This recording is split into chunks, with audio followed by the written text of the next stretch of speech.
à tous et bienvenue dans Kevin Histoire, le podcast où on voyage dans le temps sans machine, juste avec nos oreilles. Aujourd'hui, on va parler d'un peuple mystérieux, courageux et super stylé, les Celtes. Et non, ce n'est pas juste des mecs avec des cornemuses et des casques à cornes. D'ailleurs, spoiler, les casques à cornes, c'est une idée reçue.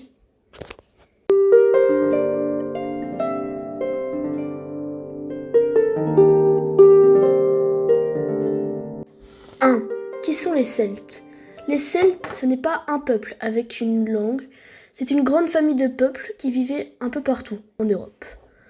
En France, qu'on appelait la Gaule, en Espagne, en Grande-Bretagne, en Irlande, en Allemagne et même en Turquie. Ils avaient des langues proches mais pas identiques. Il existait plusieurs langues celtiques, comme le gaulois en Gaule, le celtibère en Espagne, et d'autres comme le lépontique en Italie. Et dans les îles britanniques, ils avaient le gaélique et le brittonique qui a donné plus tard le breton, l'irlandais, le gallois ou encore le gaélique écossais. Donc, pas une seule langue, mais une grande famille de langues cousines, un peu comme l'espagnol, l'italien et le français aujourd'hui. Les Celtes n'avaient pas d'empire comme les Romains, mais ils partageaient quand même des croyances et des arts, et même des façons de vivre qui se ressemblaient. 2. Un peuple guerrier, mais pas que.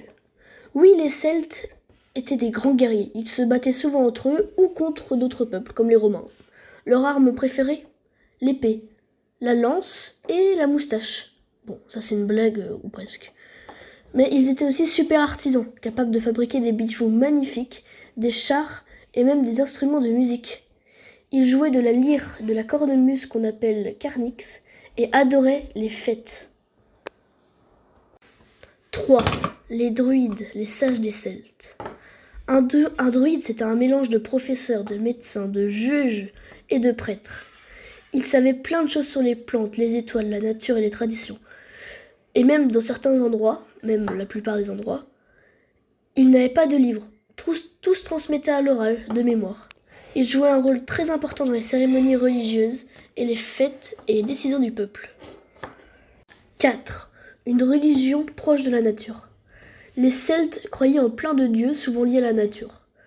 Les rivières, les forêts, les animaux. Ils pensaient aussi que certains endroits étaient sacrés, comme les sources d'eau ou certains arbres. Leur arbre sacré, le chêne. Et pour eux, le gui était une plante magique. 5. Et puis les Romains sont arrivés.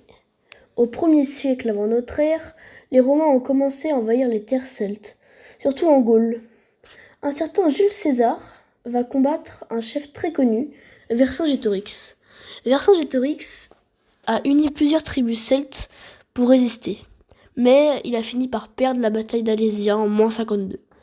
C'est le début de la fin pour les Celtes sur le continent. Mais en Irlande, en Écosse, au Pays de Galles, leur culture va continuer pendant des siècles. Alors voilà les amis, les Celtes, c'était pas juste un peuple de guerriers en jupettes. C'était un peuple complexe connecté à la nature, à la musique, aux traditions. Et aujourd'hui encore, dans certains coins comme la Bretagne ou l'Irlande, on sent l'héritage des Celtes dans les langues, les musiques et même les fêtes, comme Samhain, l'ancêtre d'Halloween. Merci d'avoir écouté Kevin Histoire. Si t'as aimé cet épisode, parle-en à tes potes, à ton prof d'histoire, ou même à ton chat. Miaou en gaulois, ça se dit comment ? À bientôt pour un nouveau voyage dans le temps.